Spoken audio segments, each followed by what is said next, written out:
ഡോക്ടറെ ഈ പലപ്പോഴും നമ്മൾ കേട്ടിട്ടുള്ള സംഭവമാണ് ഉദ്ധാരണക്കുറവ് എന്ന് പറയുന്നത്. പ്രശ്നം എന്താ വെച്ചാൽ പല ആളുകളും വിചാരിക്കുന്നത് ഒരു വട്ടം ഉദ്ധാരണം കുറഞ്ഞാൽ പിന്നെ ഉദ്ധരിക്കില്ല, അല്ലെങ്കിൽ ഈ പെട്ടെന്ന് ശീഘ്രസ്ഖലനം, പിന്നെ ഈ പറഞ്ഞ നീളമില്ലായ്മ, അല്ലെങ്കിൽ വേണ്ട ഭാര്യ വേണ്ട രൂപത്തിൽ തൃപ്തിപ്പെടുത്താൻ പറ്റുന്നുണ്ടോ എന്നുള്ള സംശയം, ഇങ്ങനെയുള്ള ഒരുപാട് ബുദ്ധിമുട്ടുകൾ നമ്മൾ കാണുന്നുണ്ട്. അതിപ്പോൾ നിങ്ങൾ ഒ പിയിലാണെങ്കിൽ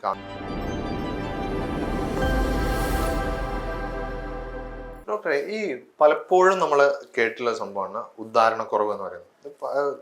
പ്രശ്നം എന്താ വെച്ചാൽ പല ആളുകളും വിചാരിക്കുന്നത് ഒരു വട്ടം ഉദ്ധാരണം കുറഞ്ഞാൽ പിന്നെ ഉദ്ധരിക്കില്ല, അല്ലെങ്കിൽ ഈ പെട്ടെന്ന് ശീഘ്രസ്ഖലനം, പിന്നെ ഈ പറഞ്ഞ നീളമില്ലായ്മ, അല്ലെങ്കിൽ വേണ്ട ഭാര്യ വേണ്ട രൂപത്തിൽ തൃപ്തിപ്പെടുത്താൻ പറ്റുന്നുണ്ടോ എന്നുള്ള സംശയം, ഇങ്ങനെയുള്ള ഒരുപാട് ബുദ്ധിമുട്ടുകൾ നമ്മൾ കാണുന്നുണ്ട്. അതിപ്പോൾ നിങ്ങൾ ഒ പിയിലാണെങ്കിൽ കാണുന്നുണ്ടാവും. നമ്മൾ എൻ്റെ ഒരു സംശയം, ഇങ്ങനത്തെ പ്രശ്നങ്ങളൊക്കെ നമുക്ക് പൂർണ്ണമായി മാറ്റാൻ പറ്റുമോ?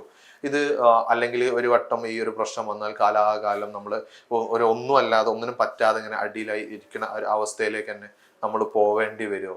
ഇതിന് ശരിക്കും ഒരു ട്രീറ്റ്മെന്റ് ആണോ? എന്താണ് ഇതിന് നമുക്കിത് പൂർണ്ണമായി മാറ്റാൻ എന്താണ് നമുക്ക് ചെയ്യാൻ പറ്റുക? തീർച്ചയായിട്ടും ഇത് ട്രീറ്റബിൾ ആണ്. ഇത് കംപ്ലീറ്റ്ലി ഒരു സാധാരണ, അതായത് നിങ്ങൾക്ക് ഇങ്ങനെ ഒരു പ്രശ്നം വരുന്നതിന്റെ മുന്നേ എങ്ങനെയായിരുന്നോ ആ ഒരു രീതിയിലേക്ക് തിരിച്ച് നോർമൽ ആക്കിയിട്ട് കൊണ്ടുവരാൻ എന്തായാലും സാധിക്കും. അപ്പം ഇതിലിപ്പം കുറേ മരുന്നുകൾ ഇന്നത്തെ കാലത്ത് വിപണിയിലുണ്ട്. ചിലത് സയന്റിഫിക് ആയിട്ട് പ്രൂവ് ചെയ്തതാണ്, അല്ലെങ്കിൽ ചിലത് ടെസ്റ്റഡ് ആണ്, കുഴപ്പമില്ല എന്നുള്ളത് രീതിയിലുണ്ട്. ചിലത് ആളുകൾ കബളിപ്പിക്കപ്പെടാറുണ്ട്. അപ്പൊ നമുക്ക് വീട്ടിലിരുന്നുകൊണ്ട് തന്നെ ഇതിനെ എങ്ങനെ മാനേജ് ചെയ്യാൻ പറ്റും, അല്ലെങ്കിൽ ഒരു 3 ജ്യൂസ് വെച്ചിട്ട് ഇതിനെ നമുക്ക് എങ്ങനെ എത്രത്തോളം മാനേജ് ചെയ്യാൻ പറ്റും എന്നുള്ളത് നമുക്കൊന്ന് ഡിസ്കസ് ചെയ്യാം. ഇപ്പോൾ ചില ആളുകൾ പറയും, ഡോക്ടറെ എനിക്ക് ഷുഗർ ഉള്ളതുകൊണ്ടായിരിക്കാമല്ലേ ഇങ്ങനെ, അല്ലെങ്കിൽ ഞാൻ പണ്ട് സ്വയംഭോഗം നന്നായിട്ട് ചെയ്തുകൊണ്ടായിരിക്കാമല്ലേ ഇങ്ങനെ എന്നൊക്കെ പറഞ്ഞ് ഒരുപാട് ക്വസ്റ്റ്യൻസ് ആയിട്ടൊക്കെ വരാറുണ്ട്. അപ്പം എൻ്റെ അടുത്ത് കഴിഞ്ഞ ഒരു ഒ പിയിൽ വന്ന ഒരു പേഷ്യൻ്റ് ആയിരുന്നു. അവരുടെ ഒരു റിവ്യൂ വേണമെങ്കിൽ നമുക്കൊന്ന് നോക്കാം. ലൈക്ക് എങ്ങനെയായിരുന്നു അവർക്ക് ഈ ഒരു ഇത് കഴിച്ചിട്ട്, അല്ലെങ്കിൽ ഈ ഒരു മെഡിസിൻ കഴിച്ചിട്ട് വിത്ത് നമ്മൾ പറഞ്ഞ കാര്യങ്ങളൊക്കെ ചെയ്തിട്ട് എങ്ങനെയാണ് ഉണ്ടായിട്ടുള്ളത്, എത്രത്തോളം ഉണ്ട് അവരുടെ ആ ഒരു ഇമ്പ്രൂവ്മെന്റ് എത്രത്തോളം വന്നിട്ടുണ്ട് എന്നുള്ളത് നമുക്കൊന്ന് നോക്കാം. ഡോക്ടറെ, ഞാൻ ഈ മരുന്ന് കഴിക്കുന്നുണ്ട് ഏകദേശം 20 ദിവസത്തിൻ്റെ അടുത്തേ ആയിട്ടുള്ളൂ. ഈ മരുന്ന് കഴിക്കുന്നതുകൊണ്ട് വളരെ ഫലപ്രദവും ഗുണവുമാണുള്ളത്. രോഗത്തിലും വണ്ണത്തിലും നമുക്ക് വളരെ മാറ്റങ്ങൾ വന്നിട്ടുണ്ട്. ദാമ്പത്യ ജീവിതത്തിലും വളരെയധികം മാറ്റം വന്നിട്ടുണ്ട്. ഞാൻ 0 ആയി കിടക്കുന്ന എനിക്ക് ഒരു കൈ തന്ന് സഹായിച്ച ഡോക്ടറോട് ആദ്യം ഞാൻ നന്ദി അറിയിക്കട്ടെ. എത്ര നന്ദി കടപ്പാടും അറിയിച്ചാലും അതിനൊരു അത്രയും സന്തോഷമാണ് ഡോക്ടർ എനിക്ക് ചെയ്തു തന്നിട്ടുള്ളത്. പിന്നെ ഈ ഒരു മരുന്ന് കഴിക്കുമ്പോൾ, ഈ മരുന്ന് കഴിക്കാനുണ്ടായ കാരണം, ഞാൻ ഈ ഡോക്ടർ യൂട്യൂബ് ചാനലിൽ കാണുകയും യൂട്യൂബ് ചാനലിൽ നിന്നും നമ്പർ എടുത്ത് ഡോക്ടർക്ക് വിളിക്കുകയും ഓൺലൈനിലൂടെ ഡോക്ടർ എനിക്ക് മരുന്ന് അയച്ചു തരികയും ചെയ്തത്. ആ മരുന്ന് 20 ദിവസം ഞാൻ കഴിക്കൽ തുടങ്ങിയിട്ടായിട്ടുള്ളൂ. വളരെ ഫലപ്രദവും സന്തോഷമാണ്. ഈ മരുന്ന് കഴിക്കുന്നത് ഹെൽത്തിയാണ്. ഈ മരുന്ന് കഴിക്കുന്നതുകൊണ്ട് സൈഡ് എഫക്റ്റോ കാര്യങ്ങളോ ഒന്നും എനിക്ക് അനുഭവപ്പെട്ടിട്ടില്ല. വളരെ ഹെൽപ്പിയാണ്. ആദ്യമായിട്ടാണ് ഞാൻ ഹോമിയോ മരുന്ന് ഉപയോഗിക്കുന്നത്. എനിക്കത് ഭയങ്കര ഹാപ്പി ആയിട്ടാണ് തോന്നിയത്. എനർജിയാണ്, വളരെ എനർജിയാണ്. ആൾക്ക് നല്ലൊരു ഉന്മേഷ ആരോഗ്യം തോന്നുന്നുണ്ട്. ഞാൻ ഒന്നുകൂടെ ഡോക്ടർ നന്ദി അറിയിച്ചു കൊണ്ട് നിർത്തുന്നു. അൽഹംദുലില്ലാഹ്, നാഥനോട് സ്തുതി. അപ്പോൾ ഇതിൽ ഈ ഒരു ആൾക്ക് എന്തുണ്ടായിരുന്നെന്ന് വെച്ചാൽ അവർക്ക് ഉദാഹരണക്കുറവ് ഉണ്ടായിരുന്നു. അത് ആഗ്രഹിക്കുന്ന സമയത്ത് അവർക്ക് ബലം ഉണ്ടാവുന്നുണ്ടായിരുന്നില്ല, അല്ലെങ്കിൽ ബലം ഉണ്ടായാൽ തന്നെ ചിലപ്പം അവരെ പ്രവേശിക്കുന്നതിന് മുന്നേ തന്നെ അത് തളർന്നു പോകുന്ന ഒരു ഫീലിംഗ് ആയിരുന്നു. പിന്നെ അതേപോലെ അവർക്ക് തീരെ വണ്ണമില്ല, തടിയില്ല എന്നൊക്കെ ഉള്ളൊരു ബുദ്ധിമുട്ടുകളൊക്കെ ഉണ്ടായിരുന്നു. അപ്പം ആക്ച്വലി ഞാൻ വണ്ണത്തിനോ തടിക്കോ ഒന്നും അല്ല ഇവർക്ക് മരുന്ന് കൊടുത്തത്. അവർക്ക് അവരുടെ ഉദ്ധാരണം കറക്റ്റ് ആവാൻ വേണ്ടിയിട്ടുള്ള മരുന്ന് മാത്രമേ കൊടുത്തിട്ടുള്ളൂ. ആ ഒരു ഉദ്ധാരണം കറക്റ്റ് ആയിട്ടുണ്ടായിരുന്നെങ്കിൽ തന്നെ അവർക്ക് ആ ഒരു തടിയും വണ്ണവും നോർമലായിട്ട് വരുമായിരുന്നു. അപ്പോൾ അതാണ് ഈ ഒരു ആൾക്ക് സംഭവിച്ചിട്ടുണ്ടായിരുന്നത്. അവർ ചെറിയ പ്രായത്തിൽ നന്നായിട്ട് സ്വയംഭോഗം ചെയ്യുമായിരുന്നു. പിന്നെ കുറച്ചൊക്കെ ഒരു ടെൻഷൻ റിലേറ്റഡ് ആയിട്ടാണ് ആക്ച്വലി ആ ഒരു കേസ് ഉണ്ടായിരുന്നത്. അപ്പോൾ ആ ഒരു രീതിയിൽ നമ്മൾ ആ കേസിനെ ഹാൻഡിൽ ചെയ്തപ്പോൾ നല്ല രീതിയിലുള്ള റിസൾട്ടാണ് അവർക്ക് 1 മാസം കൊണ്ട് തന്നെ കിട്ടിയിട്ടുണ്ടായിരുന്നത്. അപ്പം ഈ ഒരു ഉദ്ധാരണക്കുറവ് കാരണം പല ആളുകളും എങ്ങനെ ഡോക്ടറോട് പറയുക, എങ്ങനെ ഫേസ് ചെയ്യുക, അവരെങ്ങനെയാ വിചാരിക്കുക, എങ്ങനെയാ ഞാൻ ഒരു ഡോക്ടർ മുന്നിൽ പോവുക, ആളുകൾ എന്താ എന്നെക്കുറിച്ച് വിചാരിക്കുക, ഈ പ്രായത്തിലോ അല്ലെങ്കിൽ ഇങ്ങനെയോ. ചില ആളുകളുണ്ട്, ഇപ്പോൾ 25 വയസ്സായിട്ടുള്ളൂ, കല്യാണം കഴിഞ്ഞിട്ടുള്ളൂ, വൈഫിന്റെ മുന്നിൽ പ്രശ്നമാണ്, വീട്ടുകാരോടൊന്നും പറയാൻ പറ്റുന്നില്ല, ഫ്രണ്ട്സിനോടൊന്നും പറയാൻ പറ്റില്ല, ഫ്രണ്ട്സിൻ്റെ അടുത്ത് പറഞ്ഞു കഴിഞ്ഞാൽ അതൊരു ഈഗോ റിലേറ്റഡ് ആയിട്ടുള്ള ഒരു ഇഷ്യൂ ആവോ എന്നുള്ളൊരു പേടി പുറത്തൊക്കെ ഇതുകൊണ്ട് വീർപ്പ് മുട്ടി ജീവിക്കുന്ന ഒരുപാട് ആളുകളുണ്ട്. അപ്പോൾ ഇവർക്കൊക്കെ വീട്ടിൽ തന്നെ ട്രൈ ചെയ്യാവുന്ന 3 ജ്യൂസസിനെ കുറിച്ചാണ് നമ്മൾ ഇതിൽ പറയുന്നത് മെയിനായിട്ട്.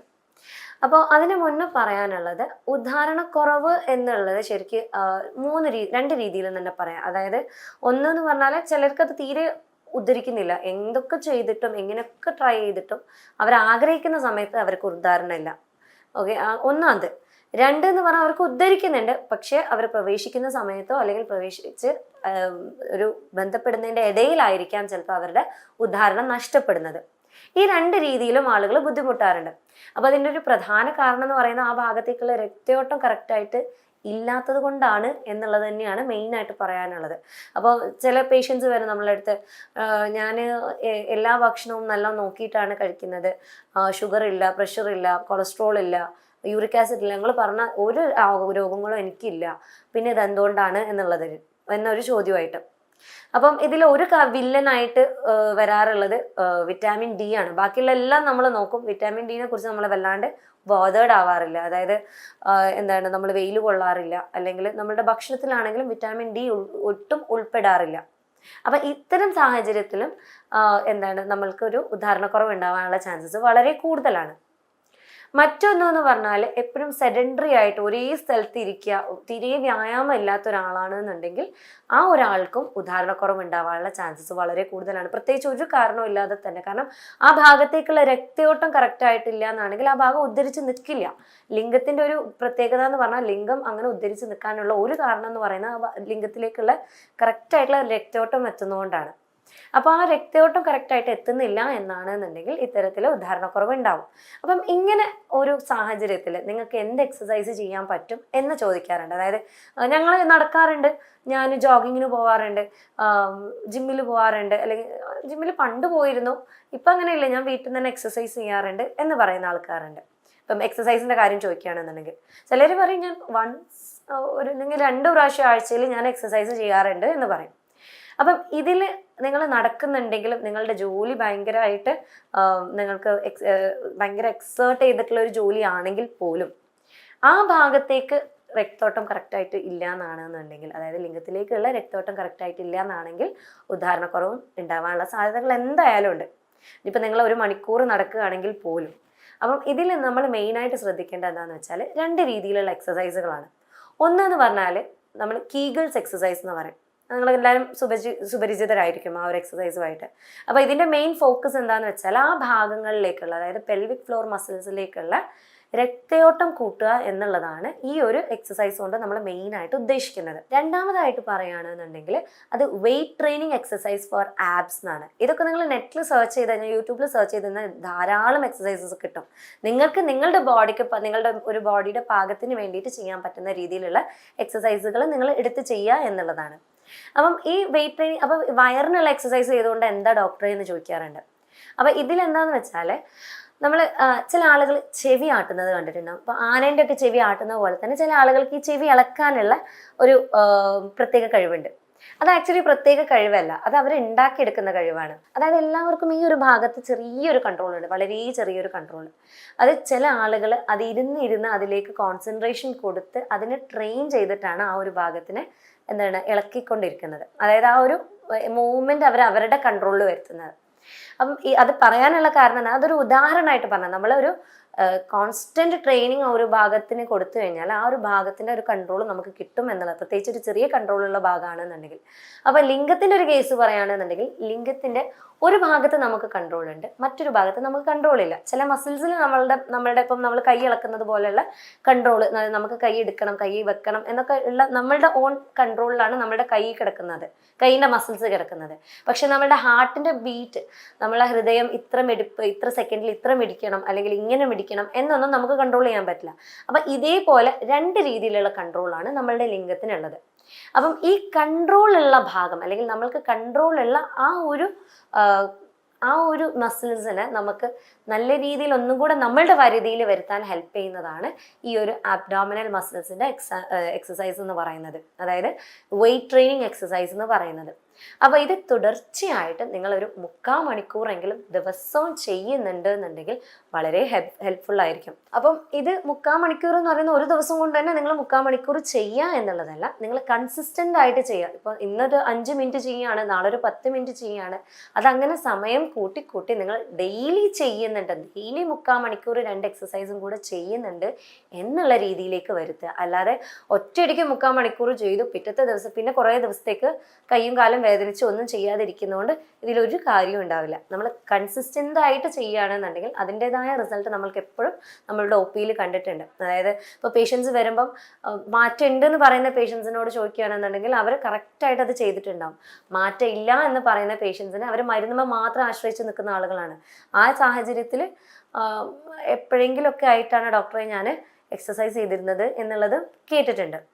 അപ്പം ഈ ഒരു 2 കാര്യം എന്തായാലും നിങ്ങളുടെ ലൈഫിൻ്റെ ഒരു ഭാഗമായിട്ട് മാറ്റുക എന്നുള്ളത് നിർബന്ധമാണ്. ഇതിനായിട്ട് സ്വയംഭവം ചെയ്യുന്ന ഒരാളാണെന്നുണ്ടെങ്കിൽ ഒരു മാസത്തിലേക്ക് ഒരു 4 തവണയെങ്കിലും ആക്കിയിട്ട് അതിനെ കുറച്ച് കൊണ്ടുവരിക എന്നുള്ളത് നിർബന്ധമാണ്. കാരണം വികാരമല്ലേ ഡോക്ടറെ, ഞങ്ങൾക്കിത് കൺട്രോൾ ചെയ്യാൻ പറ്റുന്നില്ല, അല്ലെങ്കിൽ ഉറക്കത്തിൽ പോവുകയാണ്, അങ്ങനത്തെ ബുദ്ധിമുട്ട് വരികയാണ് എന്ന് പറയുന്നവരോട് പറയാനുള്ളത് നിങ്ങൾ എക്സസൈസ് ചെയ്യുക. നിങ്ങളുടെ കൺട്രോൾ നിങ്ങളുടെ കയ്യിലാണ്. അതെന്തായാലും നിങ്ങൾക്ക് കിട്ടും. നിങ്ങൾ എക്സസൈസ് ചെയ്യും തോറും അല്ലെങ്കിൽ നിങ്ങൾക്കൊരു ഹോബി ഉണ്ടാകും തോറും നിങ്ങൾക്ക് നിങ്ങളുടെ ബോഡിയുടെ മേലുള്ള കൺട്രോൾ കുറച്ചും കൂടെ കിട്ടും. നിങ്ങളുടെ ബോഡി അല്ല നിങ്ങളെ കൺട്രോൾ ചെയ്യുന്നത്, നിങ്ങൾക്ക് നിങ്ങളുടെ ബോഡീനെ കൺട്രോൾ ചെയ്യാനുള്ള എല്ലാ കപ്പാസിറ്റിയും ഉണ്ട്. ഓക്കെ, അപ്പം ഇതെന്തായാലും നിങ്ങൾ ശ്രദ്ധിക്കുക എന്നുള്ളതാണ്. ഇനി ഒരു 3 ജ്യൂസ് നമ്മൾ പറയുകയാണെന്നുണ്ടെങ്കിൽ അതിൽ ആദ്യം തന്നെ പറയാനുള്ളത് ബീട്രൂട്ട് ജ്യൂസാണ്. അതായത് ബീട്രൂട്ടിൻ്റെ കഷ്ണം നമ്മൾ നന്നായിട്ട് ജ്യൂസ് ആക്കിയിട്ട് അതൊക്കെ കുടിക്കുകയാണെന്നുണ്ടെങ്കിൽ അതിലൊരുപാട് നൈട്രൈറ്റ്സ് ഉണ്ട്. അത് നമ്മുടെ ശരീരത്തിൽ ഒരു ആൻറ്റി ഓക്സിഡൻ്റ് ആയിട്ട് പ്രവർത്തിച്ച് നമ്മളുടെ ലിംഗത്തിലേക്കുള്ള ബ്ലഡ് ഫ്ലോ കൂട്ടാൻ നന്നായിട്ട് ഹെൽപ്പ് ചെയ്യും. അതേപോലെ മറ്റൊന്നാണ് അവക്കാഡോ എന്ന് പറയുന്നത്. അതിലുള്ള വിറ്റാമിൻസും അതേപോലെ മിനറൽസും നമ്മളുടെ ടെസ്റ്റോസ്റ്ററോണിനെ റെഗുലേറ്റ് ചെയ്യാനും നമ്മൾക്ക് നല്ല രീതിയിലുള്ള ഒരു ഉദാഹരണം മെയിൻറ്റെയിൻ ചെയ്യാനും നന്നായിട്ട് ഹെൽപ്പ് ചെയ്യുന്ന ഒന്നാണ്. മറ്റൊന്നാണ് ഓറഞ്ചിൻ്റെ ജ്യൂസ് എന്ന് പറയുന്നത്. പൊതുവേ ഞാൻ ജ്യൂസ് പ്രിഫർ ചെയ്യാറില്ല, പക്ഷെ നിങ്ങൾക്ക് കുടിക്കാൻ സൗകര്യത്തിന് പറയാണ് ഓറഞ്ചിൻ്റെ ജ്യൂസ് എന്നുള്ളത്. കാരണം എന്താണെന്ന് വെച്ചാൽ ഓറഞ്ചിന് എന്നുള്ളതല്ല, വിറ്റാമിൻ സി റിച്ച് ആയിട്ടുള്ള ഏത് ജ്യൂസ് ആണെന്നുണ്ടെങ്കിലും ഏത് ഭക്ഷണമാണെന്നുണ്ടെങ്കിലും അത് വളരെ നല്ലതാണ്, പ്രത്യേകിച്ച് ഉദാഹരണത്തിൻ്റെ കേസിൽ. കാരണം എന്താണെന്ന് വെച്ചാൽ പഠനങ്ങൾ പറയുന്നുണ്ട് അതൊരു മൂഡ് ബൂസ്റ്ററാണ്. ചില ആളുകളോട് പറയാറുണ്ട് നിങ്ങൾ ഇന്നൊരു ബന്ധപ്പെടാൻ താല്പര്യപ്പെടുന്നുണ്ട് അല്ലെങ്കിൽ ഇന്ന് ബന്ധപ്പെടാൻ ചാൻസ് ഉണ്ട് എന്നുണ്ടെങ്കിൽ 1 മണിക്കൂർ മുന്നേ നിങ്ങളൊരു ഗ്ലാസ് ഓറഞ്ച് ജ്യൂസ് കുടിക്കൂ എന്നുള്ളത്. കാരണം എന്താണെന്ന് വെച്ചാൽ ആ ഭാഗത്തേക്കുള്ള രക്തയോട്ടം കൂട്ടാൻ നന്നായിട്ട് ഇത് സഹായിക്കും. അതേപോലെ വിറ്റാമിൻ സി റിച്ച് ആയത് കൊണ്ടാണ്. അപ്പോൾ ഓറഞ്ച് ജ്യൂസ് എന്നുള്ളത് മാത്രമല്ല, ഏത് വിറ്റാമിൻ സി റിച്ച് ആയിട്ടുള്ള ഭക്ഷണങ്ങളും ഒരു മണിക്കൂർ മുന്നേ കഴിക്കുകയാണെന്നുണ്ടെങ്കിൽ ആ ഭാഗത്തേക്കുള്ള രക്തയോട്ടം നന്നായിട്ട് കൂട്ടാൻ സഹായിക്കും എന്നുള്ളത് പഠനങ്ങൾ നന്നായിട്ട് പറയുന്നുണ്ട്. അപ്പം ഇതൊക്കെ ചെയ്തിട്ട് നിങ്ങൾക്ക് ഉദാഹരണം കറക്റ്റ് ആവുന്നില്ല, എക്സസൈസ് ചെയ്യുന്നുണ്ട്, ഞാൻ ഭക്ഷണമൊക്കെ റെഗുലേറ്റ് ചെയ്യുന്നുണ്ട്, എന്നിട്ടും എനിക്കൊരു മാറ്റം ഇല്ല എന്നൊരവസ്ഥയാണെന്നുണ്ടെങ്കിൽ നിങ്ങൾക്ക് എന്നെ കോൺടാക്ട് ചെയ്യാവുന്നതാണ്. ഞാൻ doctor Hiba Abdul Majeed, doctor Basim's homeo hospital, Pandikkad, Malappuram ജില്ല.